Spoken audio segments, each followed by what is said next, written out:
খুব শীঘ্রই রাজ্য সরকার শূন্য পদে নিয়োগ করতে চলেছে। টিপিএসসির মাধ্যমে নিয়োগ করা হবে সাব ইন্সপেক্টর। নিয়োগ করা হচ্ছে বিধানসভার নতুন সচিব। বৃহস্পতিবার মন্ত্রিসভার বৈঠকের পর শুক্রবার সন্ধ্যায় মহাকরণে সাংবাদিকদের এই খবর জানিয়েছেন শিক্ষা ও আইন দপ্তরের মন্ত্রী রতনলাল নাথ। তিনি কি জানিয়েছেন এ ব্যাপারে আমরা শুনবো আমাদের শিক্ষামন্ত্রী কি বলেছেন। যে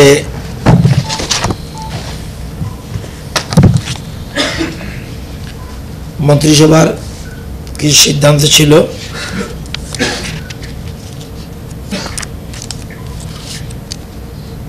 মন্ত্রিসভা কালকে 53 vacant posts of sub inspector of police, unarmed and armed branches, men and women against direct recruitment quota under Home Department এটার জন্য সিদ্ধান্ত গ্রহণ করেছে। এর মধ্যে 10% রিজার্ভেশন ফর ওমেন, 6টা পোস্ট ওমেনের জন্য রিজার্ভড রয়েছে। দ্বিতীয় সিদ্ধান্ত,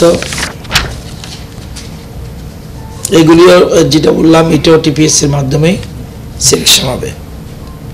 নেক্সট আইটেম, আমরা আমাদের যে অ্যাসেম্বলি সেক্রেটারি ছিলেন উনার পিরিয়ড শেষ হয়ে গেছে 31শে জুলাই, সেজন্য Shri Subhash Sikdar, retired district and session জাজ, ওনাকে সেক্রেটারি হিসাবে নিয়োগ করা হচ্ছে ফর 1 year।